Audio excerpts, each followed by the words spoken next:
సాధకుడికి మీరన్నారు ఆహార నియంత్రణ, శ్వాస నియంత్రణ అవసరమని. ఆ విషయం గురించి కొద్దిగా వివరిస్తారా? ముందు మనం లౌకిక ప్రపంచానికి సంబంధించిన విద్య చదువుతున్నామా, అధ్యాత్మ విద్య చదువుతున్నామా తెలుసుకోవాలండి. హ్మ్. మామూలు లౌకిక ప్రపంచ విద్యకి పెద్దగా ఆహార నియమం అంత ఎక్కువ అక్కర్లా. కానీ కుండలిని శక్తి పెంచుకోవాలి. ఒక్కొక్క చక్రంలో శ్వాసను నియమించాలి. అక్కడ మంత్ర జపం తనంత తాను సాగేలా చేయాలి. లేదా ఒక్కొక్క చక్రంలో మన ఇష్టదేవతను నిలబెట్టాలి, చూడాలి, దర్శించుకోవాలి అనుకున్నటువంటి వాడికి ఆహార నియమం చాలా అవసరం. అవి ఎలా ఉండాలట అంటే ఆహారం తాజాగా ఉండాలి. భగవద్గీతలో కృష్ణుడు చెప్పిన మాట పని మీరు నేను చెప్పడం కదా, ఆయనే చెప్పాడు యోగులు ఎలా ఉంటారో. ఎట్టి పరిస్థితుల్లో స్నిగ్ధమైన ఆహారం తీసుకోవాలి.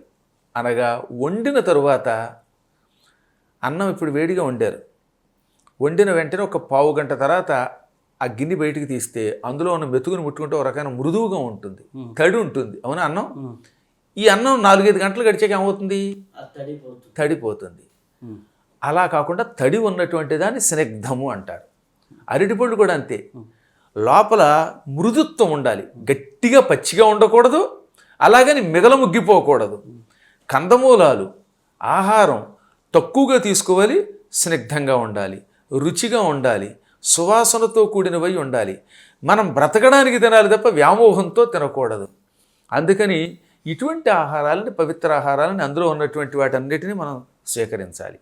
ఆహారం జీర్ణం అయ్యాకే ఈ యోగ సాధన చేయాలి. అన్నం తిన్న వెంటనే యోగ సాధన చేయకూడదు, ఆసనాలు వేయకూడదు.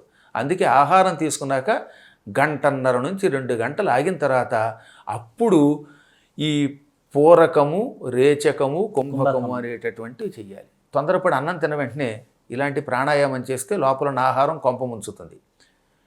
తీవ్రమైన ఘాటైనటువంటి ఆహారం తీసుకోకూడదు. కట్వాంబల లవణాత్యుష్ణ తీక్ష్ణ రోక్షణ విదాహిన. కటు అంటే చేదు అని ఒక అర్థం. కటు కారహ అని కూడా సంస్కృతంలో ఉన్నది. ఎక్కువ కారం, చేదు ఉన్నవి తినకూడదు. ఆమ్మల పుల్లగా ఉన్నవి కూడా తినకూడదు. లవణ ఎక్కువ ఉప్పు ఉండకూడదు, అన్నీ స్వల్పంగా ఉండాలి. అత్యుష్ణ బాగా వేడిగా ఉన్నవి తాగేయకూడదు. గ్లాసులో టీ పోసేసుకోవడం, చటుకుని తాగేస్తారు కొంతమంది. మరి అది గొంతో లేదు, అది రాయో తెలియదు. కొంతమంది అతి శీతలం డీప్ ఫ్రిడ్జ్లో ఉన్నటువంటి నీళ్లు తాగుతారు. అవన్నీ కూడా యోగాభ్యాసానికి నిషిద్ధాలన్నమాట. తీక్షణమైన పదార్థములు అంటే బాగా మనిషిని క్రోధావేశాలు పొందేలా చేసేవి, మసాలా ఆహారాలు ఇలాంటివి తినకూడదు. దాహం పుట్టించేవి తినకూడదు. ఎండిపోయిన పదార్థాలు బాగా అట్టు వేగిపోయినా ఆ ఎండిపోయింది కూడా ప్రమాదమే. ఇలాంటివి కాకుండా సాత్వికంగా ఉండే ఆహారం తీసుకోవాలి. ఈ కాలంలో మాంసాలు, వెల్లుల్లిపై కూడా మానేస్తే మంచిది, యోగాభ్యాసానికి సంబంధించింది. అప్పుడు అతడు కుండలిని ప్రచోదనం తేలిగ్గా చేయగలుగుతాడు. మనిషికి సులువైన మార్గాలు చాలా చెప్పారు. కొంతమందికి కనుబొమల మధ్యలో దృష్టి కేంద్రీకరిస్తే ధ్యానం నిలుస్తుంది. కొందరికి నాసాగ్రం మీద దృష్టి నిలుస్తుంది. అందుకే కొందరిని నాసాగ్రం మీద పెట్టమన్నారు, కొంతమందిని దృష్టిని అలా పెట్టమన్నారు, కొంతమందిని భూమధ్యంలో నిలపమన్నారు. అలా కాకుండా కొంతమందికి మాత్రం అదృష్టవంతులకి సహస్రార కమలం దగ్గరికి వెళ్ళిపోతుంది అమ్మవారి దివ్యశక్తి. ఇవన్నీ కేవలం మాటలతో చెప్పేవి కాదు, గురువుల దగ్గరుండి సాధన ద్వారా చేయించాలి. అష్టాంగ యోగ మార్గాన్ని అవలంబించాలి. యమ, నియమ, ఆసన, ధ్యాన, ఈ అష్టాంగ మార్గాన్ని అవలంబించారంటే అటువంటి వాళ్ళు తప్పక భగవంతుడిని పొందగలుగుతారు. అప్పుడు వాళ్ళకు రూపం కూడా కనపడుతుంటాయి. మొదట్లో రూపం కనపడేది నాకు, క్రమక్రమంగా అద్భుతమైన కాంతి, చైతన్యం హృదయంలో కనపడుతూ ఉంటుంది. దీనికి గొప్ప సాధన చేయాలి. ముఖ్యంగా ధన వ్యామోహం తగ్గిపోవాలి. వాడికి డబ్బు అవసరం, కానీ డబ్బే లోకంగా బతకూడదట. యోగులు డబ్బు వద్దంటంలా అదే లోకముగా బతకూడదు, దాని మీద వ్యామోహం కలగకూడదు. యోగులు పిలిస్తే బంగారం వస్తుంది, నడిచి వస్తుంది, రత్నాలు వస్తాయి. నేను చూశాను కాబట్టి చెబుతున్నాను. ఇసుకలోంచి బంగారం సృష్టించిన యోగుల్ని నేను హిమాలయాల్లో చూశాను. అంత బంగారం పక్కన పెట్టుకుని వాడు మాత్రం ఇసుకలోనే కూర్చుంటాడు.